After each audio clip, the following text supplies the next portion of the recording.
ताणुं नमो शेताणुं नमो आयरियाणुं नमो वज्रायाणुं नमो लोये शौशाहुणं।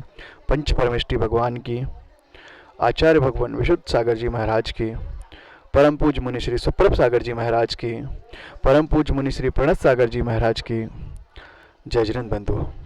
आप सभी का स्वागत है समीचीन विकल्पों के सम्यक समाधान के लिए। भक्तों के मन में उठने वाले जो भी विकल्प होते हैं, परम पूज्य मुनि श्री सुप्रभ सागर जी महाराज के मुखारविंद से उन सभी समीचीन विकल्पों का सम्यक समाधान गुरुदेव अपने मधुरमय वाणी के साथ करते हैं। अतः आप सभी स्वागत है। आप अपने विकल्पों के लिए हमें व्हाट्सएप के माध्यम से भेज सकते हैं। यूट्यूब चैनल सुप्रभ उवाच पर आप सभी के विकल्पों का सम्यक समाधान आप जहां पर देख सकते हैं। अब हम पूज्य मुनि श्री प्रणत सागर जी महाराज के चरणों में वंदन करते हैं कि इस कार्यक्रम को आगे बढ़ाने के लिए कृपा करें। नमोस्तु भगवान, नमोस्तु भगवान, नमोस्तु भगवान। ओम नमः सिद्धेभ्यः। नमः श्रीवर्धमानाय निर्धूतकलिलात्मने सालोकानां त्रिलोकानां यद्विद्यादर्पणायते यद्विद्यादर्पणायते। पंच परमेष्टि भगवान की, परम पूज्य आचार्य भगवंत गुरुवर विशुद्ध सागर जी मुनि महाराज जी की, परम पूज्य मुनि श्री सुप्रभ सागर जी महाराज जी की। समीचीन विकल्पों का सम्यक समाधान। सम्यक ज्ञान की वह अलौकिक विधा जिसके माध्यम से हम सभी परम पूज्य आचार्य भगवंत गुरुवर विशुद्ध सागर जी महाराज के मंगल सभाशीष से, उन्हीं के सुयोग से परम पूज्य मुनि श्री सुप्रभ सागर जी महाराज के मुखारविंद से अपने अनेकानेक समीचीन विकल्पों का सम्यक समाधान प्राप्त करके और अपने ज्ञान को सम्यक की ओर ले जा रहे हैं। क्योंकि एक निर्ग्रंथ के द्वारा प्रदान किया गया एक समीचीन विकल्प का सम्यक समाधान निश्चित ही हमारे सम्यक का मार्ग खोलने वाला होता है। देश के विभिन्न प्रांतों से अनेकानेक समीचीन विकल्प हमें यहाँ प्रतिदिन प्राप्त हो रहे हैं और परम पूज्य मुनि श्री आगम के परिप्रेक्ष्य में उनका हम सबको सम्यक समाधान प्रदान कर रहे हैं। प्रारंभ करते हैं आज का सम्यक समाधान।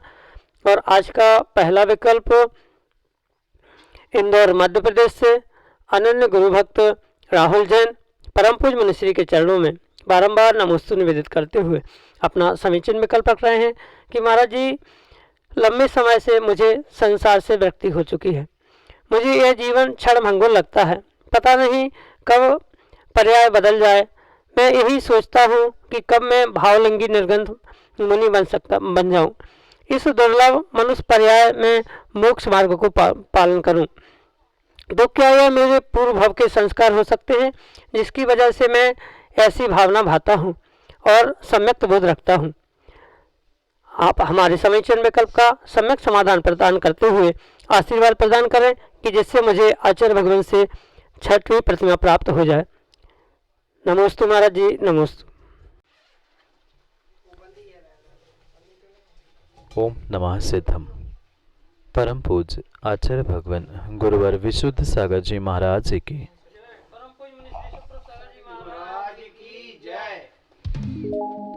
हाँ, ये परम सत्य है कि बिना पुण्य के उदय के जीव के कभी भी वैराग्य मार्ग पर या मोक्ष मार्ग पढ़ने पर मोक्ष मार्ग के ऊपर बढ़ने के भाव ही नहीं हो सकते।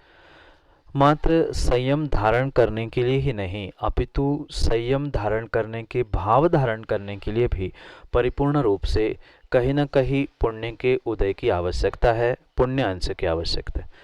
जब तक पुण्य का उदय नहीं है तब तक कभी संयमियों के पास पहुंचने के, संयम धारण करने के या संयम धारण करने की शक्ति भी उस जीव के पास नहीं होती। वह भावना भाता है, इसका मतलब ही कुछ न कुछ उस विषय में तज्जन्य उसका वह पुण्य का निमित्त कह दो या पुण्य का उदय वहाँ पर है। इसी कारण से ये सब कुछ होते हुए दिखाई देता है।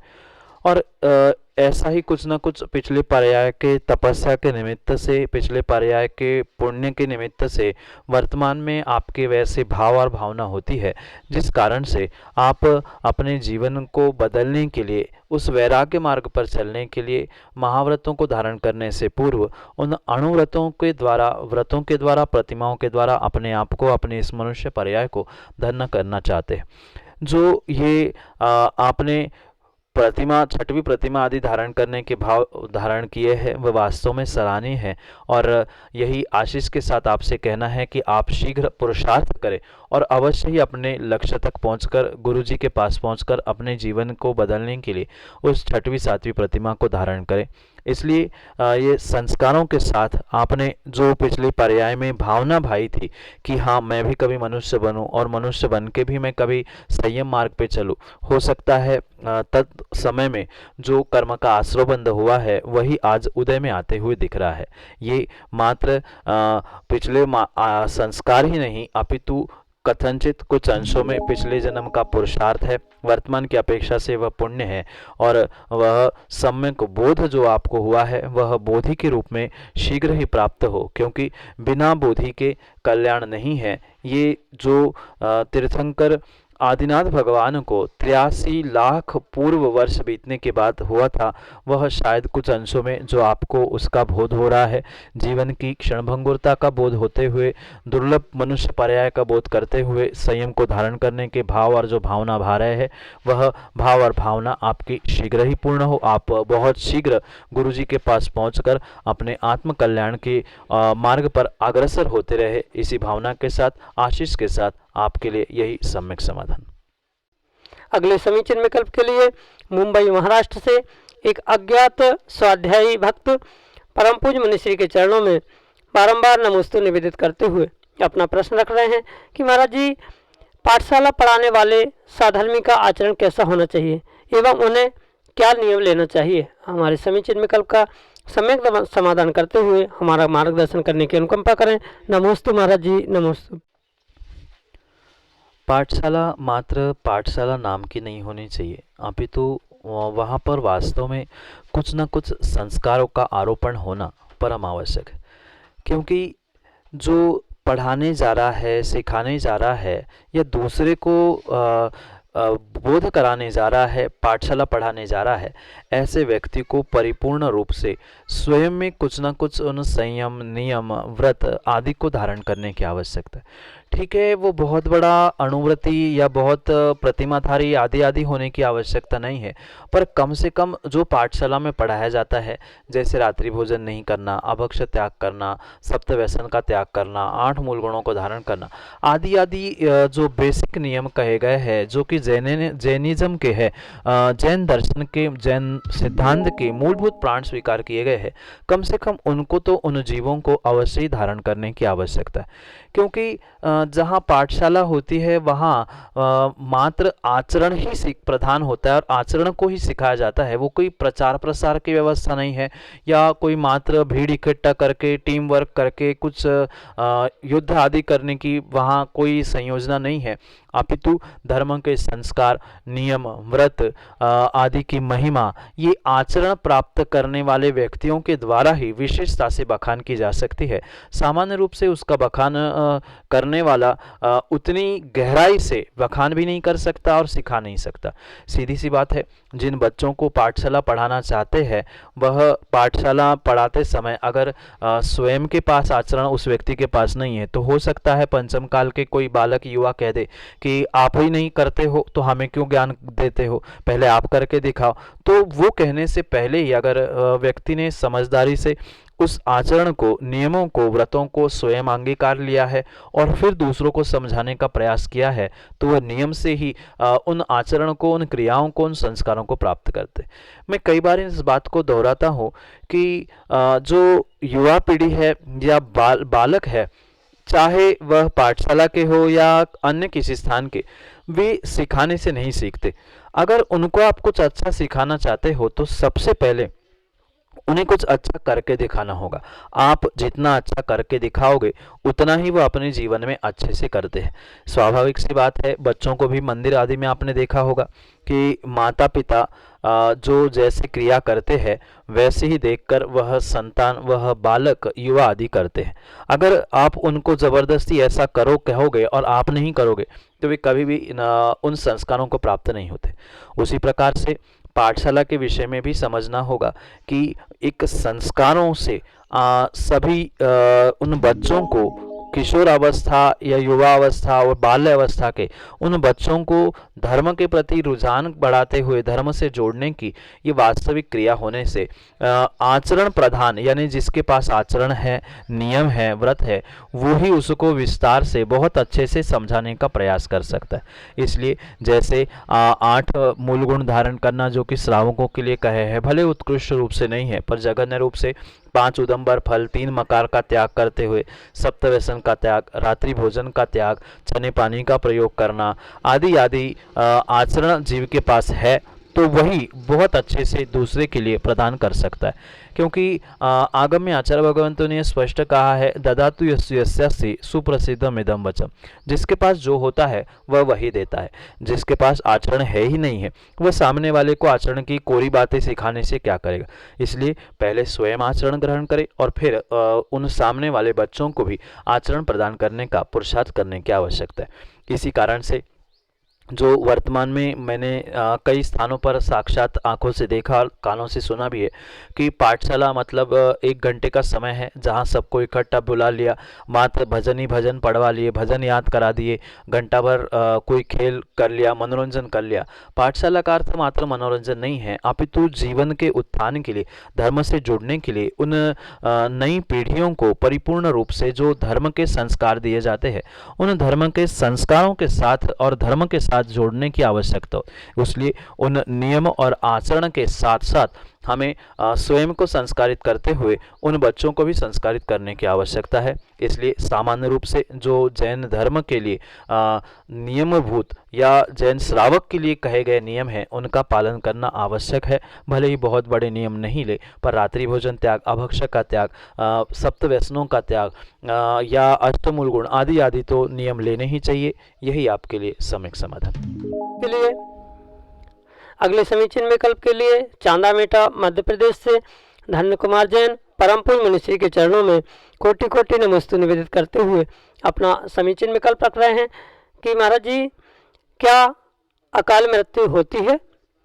हमारे समीचीन विकल्प का सम्यक समाधान करने की अनुकंपा करें। नमोस्तु महाराज जी, नमोस्तु। मृत्यु आगम में अनेक प्रकार की बताई है और उस अनेक प्रकार के मृत्यु मरण में से एक मरण है अकाल मरण, एक आविची मरण और एक स्वसमय मरण। जो आयु कर्म के निषेक पूर्ण होने पर जितनी आयु कर्म लेके वह जीव आया था उसी समय पर मृत्यु हो जाना, ये स्वसमय मरण कहा जाता है। प्रति समय एक एक मिनट, एक एक क्षण जो मृत्यु हो रही है उसको आविची मरण कहा जाता है और जो समय से पूर्व मृत्यु होती है उसको अकाल मरण कहते हैं। जहाँ काल के अभाव में, यानी जो काल निश्चित था, माना कि किसी की 100 साल की उम्र थी, आयु थी और वह 50-55 में मृत्यु को प्राप्त हो गया, तो ऐसे इस काल को या ऐसे इस मृत्यु को अकाल मरण या अकाल मृत्यु कहा जाता है। और आगम के परिप्रेक्ष्य में इसे बहुत अच्छे से समझने की आवश्यकता है। आचार्य भगवंत इसको समझाते हुए कहते हैं कि जहर खाने से, खून की कमी होने से, भोजन ना करने से, अचानक कहीं एक्सीडेंट आदि होने से, श्वास रुक जाने से या कोई बहुत बड़ा घात होने से ये आयु के निषेक अचानक से नष्ट हो सकते हैं। जैसे किसी मटके से एक बूंद टपकते हुए वह कुछ समय बाद मटका खाली होता है, पर वहीं पर किसी ने अगर उस मटके पर जोर से पत्थर मार दिया और मटका फूट गया तो वो पूरा पानी एक क्षण में नष्ट हो जाता है और खाली हो जाता है। जैसे उस मटके का पानी एक क्षण में पूरा खाली हो गया, नष्ट हो गया, बिल्कुल ऐसा ही उस आयु कर्म के साथ, आयु के निषेकों के साथ होता है। आयु के निषेक जितने धीरे धीरे नष्ट होते हैं, वह जो अविची मरण चल रहा था वह अचानक कुछ ऐसी दुर्घटना हुई, जहर खाने में आ गया या कुछ रक्त का जो रक्त था वह उसकी कमी हो गई, आदि आदि अनेक कार्यों से ये अचानक से मृत्यु हो सकती है और उस अचानक मृत्यु को ही अकाल मरण कहा जाता है। जैसे कि उस मटके के द्वारा या आयु कर्म के द्वारा हमने समझा, तो अचानक से जो मृत्यु हुई थी, 100 साल की वह आयु बांध के आया था, पर अचानक कुछ ऐसे कारण मिले जैसे आगम में आचार्य भगवंतों ने कर्म का गोमटसार आदि ग्रंथों में लिखा है। तो वहाँ पर स्पष्ट उन कारणों से जैसे ही वह आयु के निषेक जल्दी समाप्त हो जाते हैं, उस आयु के निषेक जल्दी समाप्त होने को ही वहाँ अकाल मरण कहा है। और ये जो 100 साल की आयु 50-55 में नष्ट हो गई या 70-80 में भी कुछ कम पहले ही नष्ट होना, उसका ही नाम अकाल मरण है। और ये आगम के परिप्रेक्ष्य में अकाल मरण होता है। उसके अनेक कारण भी संक्षेप से समझे, विस्तार से गोमटसार आदि ग्रंथों से आपको उसका विस्तार समझना होगा। यही आपके लिए सम्यक समाधान। अगले समीचीन विकल्प के लिए मध्य प्रदेश की राजधानी भोपाल से जिनेश जैन परम पूज मुनिश्री के चरणों में बारंबार नमोस्तु निवेदित करते हुए अपना समीचीन प्रश्न रख रहे हैं कि महाराज जी, अनीचा भक्ति किसे कहते हैं? हमारे समीचीन विकल्प का सम्यक समाधान करने की अनुकंपा करें। नमोस्तु महाराज जी, नमोस्तु। देवशास्त्र गुरु की भक्ति आगम के परिप्रेक्ष्य में अनेक प्रकार की होती है और उन अनेक प्रकार की भक्तियों में जो स्वधर्म सची आदि के निमित्त से जो भक्ति कही जाती है उसको आगम में आचार्य भगवंत अनीचा भक्ति कहते हैं। अगर शब्दशः उसका अर्थ हम समझे तो नीचा यानी कम होने वाली जो होती है वह नीचा भक्ति। अनीचा का अर्थ होता है जो भक्ति कभी कम ही नहीं होती है, वह अनीचा भक्ति कही जाती। जैसे इंसानों की अपेक्षा से हम समझे तो भले ही इंसान मनुष्य धर्मावलंबी वह रोज़ मंदिर पहुंचता है, रोज़ पूजा अभिषेक पाठ करता है, पर ज़रूरी नहीं है कल जैसे उसके भाव थे आज वैसे ही हो या उससे बड़े हो, ऐसा संभव नहीं। कई बार ये देखने में आता है कल अच्छे भाव थे आज नहीं है, आज अच्छे भाव है कल नहीं होते हैं। तो वह जो भक्ति में ऊपर नीचे पना नीचा ऊपर पना हो रहा है उसकी अपेक्षा से वह आगम में अनीचा के रूप में स्वीकार नहीं की गई है। जो प्रतिदिन प्रति समय बढ़ती जाती है, वर्धमान होती जाती है, वृद्धिंगत होती जाती है, ऐसे उस भक्ति को अनीचा भक्ति कहा जा सकता है। और विशेषता से इसी कारण से जो देवों की यानी स्वधर्म सची आदि की जो तीर्थंकर भगवान के निमित्त से उनके पंचकलनक आदि के निमित्त से जो भक्ति कही जाती है उस भक्ति को ही आगम में आचार्य भगवंतों ने अनीचा भक्ति कही गई। उस भक्ति में ही जो विशेष भक्ति यानी देवों के द्वारा जो की जाने वाली विशेष भक्ति जो कभी भी हीयमान नहीं होती, कम नहीं होती है, ऐसे उस भक्ति को आचार्य भगवान ने अनीचा भक्ति कही है।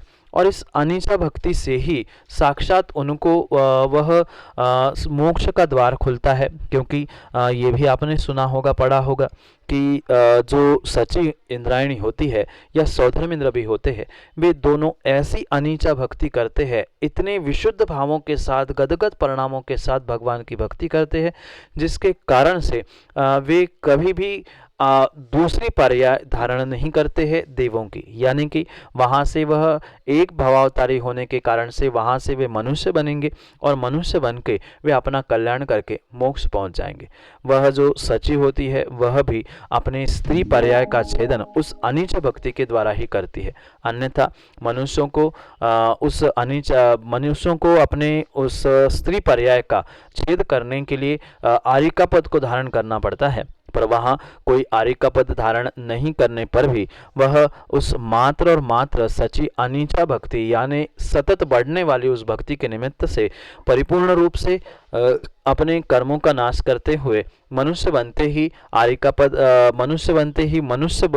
इंसान बनेगी, यानी पुरुष वेद को धारण करते ही निर्ग्रंथ मुनिराज बनकर अपना कल्याण करेगी। वहाँ आर्यिका पद आदि धारण करने की आवश्यकता उन्हें पड़ती ही नहीं है, क्योंकि उनकी वह भक्ति विशेष रूप से अनीचा यानी वर्धमान होने से उसको वैसा ही स्वीकार किया गया है। तो सामान्य भाषा में जो कम नहीं होती है, हीयमान नहीं है, वर्धमान है, बढ़ती जाती है, जो साक्षात मोक्ष का कारण बनती है, एक भवावतारी पद को धारण करने वाले उन जीवों के द्वारा की जाने वाली जो भक्ति होती है, उसे ही आगम में अनीचा भक्ति कही जाती है। यही आपके लिए सम्यक समाधान। अनुभव तीन कपासिया, मड़ावरा, उत्तर प्रदेश से परम पूज मुनिश्री के चरणों में बारंबार नमोस्तु निवेदित करते हुए अपना समीचीन विकल्प रख रहे हैं कि महाराज जी, मैं विभिन्न क्षेत्रों की संस्थाओं की कमेटी में हूँ या कमेटियों में आना जाना होता है। वहाँ देखता हूँ कि कुछ व्यवस्थाएं नहीं होती हैं, तो उस कार्य को अपना कार्य समझ के कर देता हूँ। किंतु कुछ लोग ये नहीं सोचते कि इसने व्यवस्था तो की है, कार्य कर दिया है, पर विभिन्न प्रकार की बातें करके बदनाम एवं नीचा दिखाने की कोशिश करते हैं। तो मुनिश्री, हमें बताइए कि क्या यह जो मैं करता हूँ वह बंद कर दूँ, क्योंकि मेरा कोई उसमें स्वार्थ तो नहीं है। उन काम में मैं समाज की सेवा समझ कर करता हूँ और बदले में मुझे बदनामी ही मिलती है, ऐसा क्यों? हमारे समीचीन विकल्प का सम्यक समाधान करने की अनुकंपा करें। नमोस्तु महाराज जी, नमोस्तु। सेवा जब भी करना है तब जीवों को परिपूर्ण रूप से निस्वार्थ भावों से ही करना है। अगर सेवा में किंचित भी स्वार्थ आ गया या स्वार्थ से पूर्ण होकर अगर सेवा कर रहे हैं तो कहीं ना कहीं वह सेवा का मेवा मिलने वाला नहीं है। क्योंकि ये विश्वास मानना, जितना जीव निस्वार्थ भावों से देव शास्त्र गुरु की, समाज की या किसी की भी सेवा करेगा, उसको उसका उतना ही विशेष फल मिलेगा। क्योंकि स्वार्थ से भरा हुआ कोई भी कार्य हो, मात्र सेवा ही नहीं, प्रत्येक कार्य स्वार्थ से भरा होने के कारण से वह संसार में ही रुलाने वाला है और हो सकता है हमारे लिए दुख ही देने का कारण हो सकता है। किसी भी प्रकार की हमारा स्वार्थ हो, मेरा नाम हो, मेरी प्रशंसा हो, कोई मुझे बदले में ये दे, या किसी अन्य प्रकार की भी स्वार्थ की भावना है या उससे कुछ वापस प्राप्त करने की भावना है, तो परिपूर्ण रूप से हमारे लिए वह सेवा पुण्य का अर्जन करने के लिए या कुछ विशेष रूप से फलदायक नहीं हो सकती है। इसलिए अगर वास्तव में जीव को सेवा करने का भाव है तो वह निस्वार्थ सेवा करने के ही उसको परिणाम करने की आवश्यकता है। क्योंकि सेवा का, दया का, करुणा का अर्थ ही आचार्य भगवान निस्वार्थ सेवा या निस्वार्थ दया करुणा ही कहते हैं। जहाँ स्वार्थ बीच में आ जाता है वहाँ वास्तविकता में जीव उन क्रियाओं से भले ही वह घंटों सेवा करे, दया करुणा अनुकंपा करे, पर बदले में वो कुछ चाहता है या उसके पीछे कुछ उसका स्वार्थ छुपा हुआ है, तो वह परिपूर्ण रूप से उसका वह स्वार्थ उसके लिए सेवा का फल देने वाला हो ही नहीं सकता। इसलिए जिन जीवों को सेवा का फल चाहिए है, विशेष रूप से उसे परिपूर्ण रूप से निस्वार्थ सेवा ही करनी चाहिए।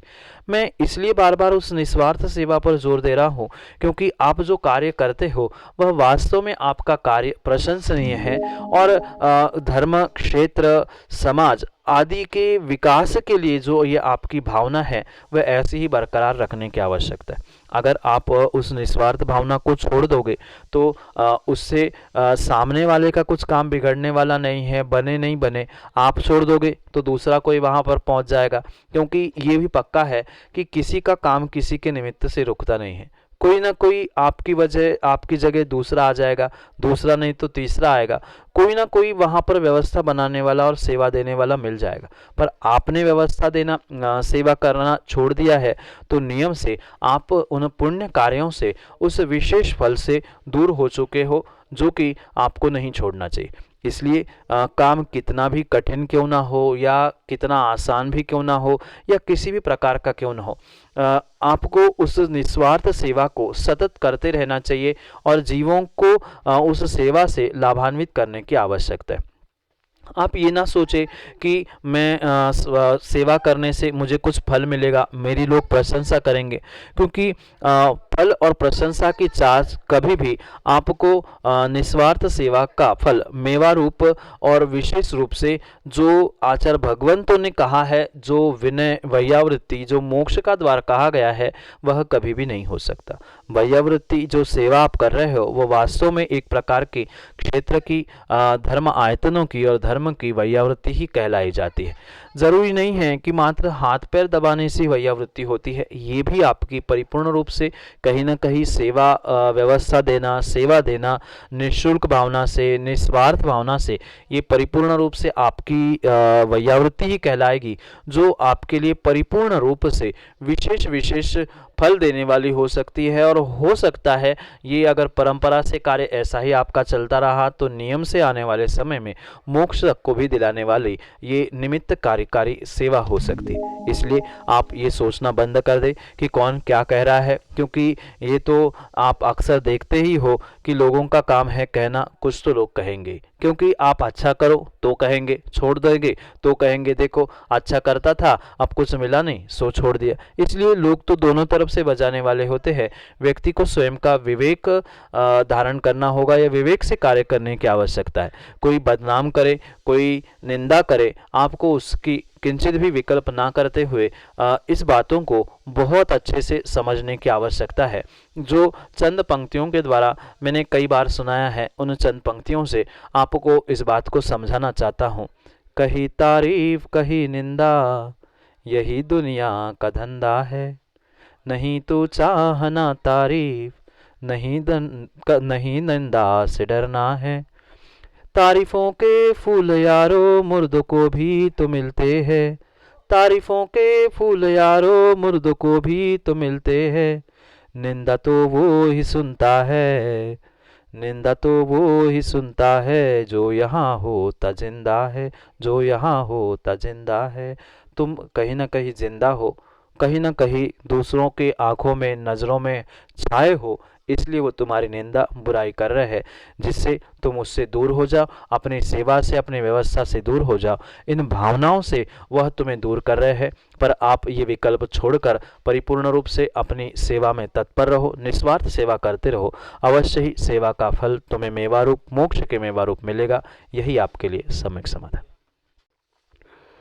दिव्या जैन, परासिया, मध्य प्रदेश से परम पूज्य मुनिश्री के चरणों में बारंबार नमोस्तु निवेदित करते हुए अपना समीचीन विकल्प रख रहे हैं कि महाराज जी, जैसे यदि कोई बहुत सारे सोले के व्यक्ति हैं और उनको कोई एक असोले का व्यक्ति आकर छू लेता है तो वे सभी सोले असोले के हो जाते हैं। ऐसा क्यों, जबकि वह एक व्यक्ति उन सोले वालों से छूने से सोले का क्यों नहीं होता? हमारे समीचीन विकल्प का सम्यक समाधान करने की अनुकंपा करें। नमोस्तु महाराज जी, नमोस्तु। आचार्य भगवान उमा स्वामी महाराज एक बहुत अच्छा सूत्र देते हैं, जहाँ इस सूत्र को जिस जीव ने प्राप्त कर लिया, समझ लिया, वह अपने जीव का, अपने आप का और सबका कल्याण करने के लिए निमित्त बन सकता है। आचार्य भगवंत भले ही वहाँ बंध की व्यवस्था समझा रहे हैं, पर इस बंध की व्यवस्था को ही हमें सर्वत्र लगा के हुए उस सूत्र के विस्तार से व्याख्यान को समझने की आवश्यकता है।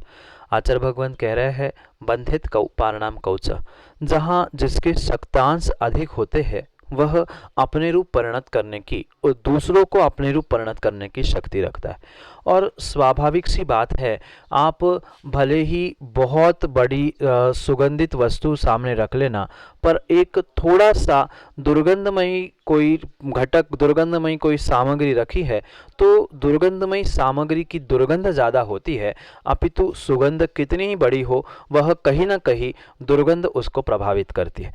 जो दुर्गुण है, दुर्व्यवस्था है या विपरीतता है, वह हमेशा ही उस अच्छे कार्यों पर प्रभाव डालने वाले होते ही होते हैं। जैसे कि घर में कहीं किसी कोने में भी थोड़ा सा कोई चूहे की सड़ान है, छोटा सा चूहा मरा है, पर पूरे घर को वह दुर्गंधमय बना देता है। पर ज़रूरी नहीं है कहीं एक छोटे से कोने में लगाई हुई अगरबत्ती वह बहुत लंबे समय तक सुगंध नहीं देती, पर वह थोड़ी सी दुर्गंध पूरे घर को, परिवार को और सबको त्रस्त कर देती है, भले ही वह छोटा सा चूहा और थोड़ी सी दुर्गंध क्यों ना हो। क्यों? क्योंकि वह दुर्गुण से युक्त है, दुर्प्रत्यय से युक्त है। जो भी दुर्प्रत्यय से युक्त होता है, खराब होता है, खोटा होता है, वह अच्छों पर प्रभाव डालते हुए अपने आप को उन पर छाने का या अपने आप को ढाकने का, अपने आप को दिखाने का प्रयास करता है। जैसे आप देखते हैं कि सूर्य बहुत बड़ा है, उसकी तीव्र तीव्र उष्णता और तीव्र प्रकाश भी है, पर बादल कोई उसका अस्तित्व ही नहीं है।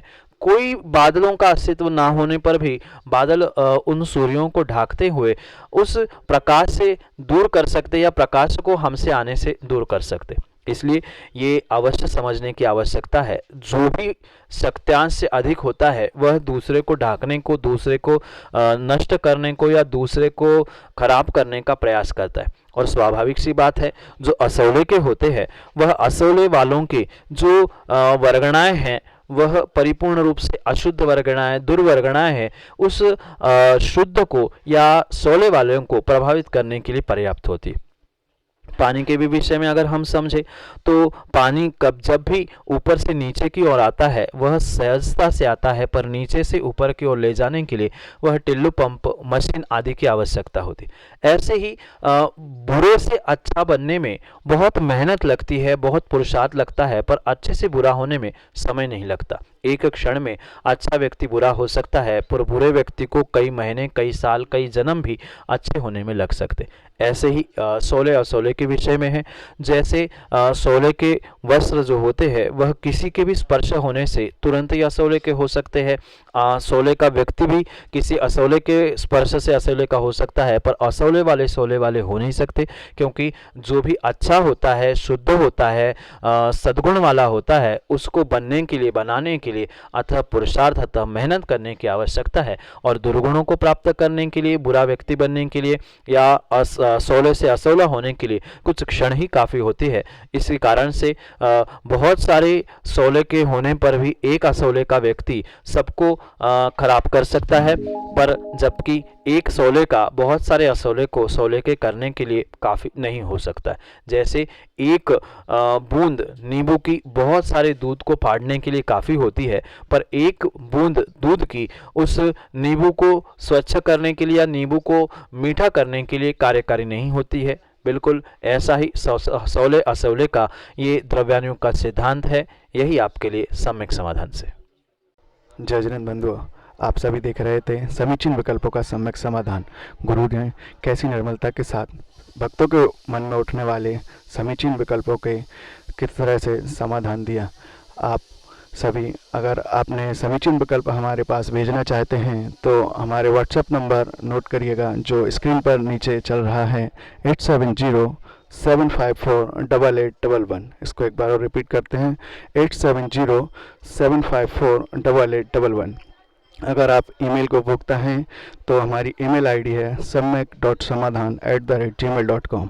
आप इस पर अपने समीचीन विकल्प को भेजकर सम्यक समाधान पा सकते हैं। और हमारा यूट्यूब चैनल सुप्रभ उवाच, इसको सब्सक्राइब करिए और शेयर करिएगा, जिससे आपको आगे मुनिश्री के प्रवचन एवं सम्यक समाधान आपको डेली प्रतिदिन प्राप्त होता रहेगा। जय जिनेंद्र बंधुओं।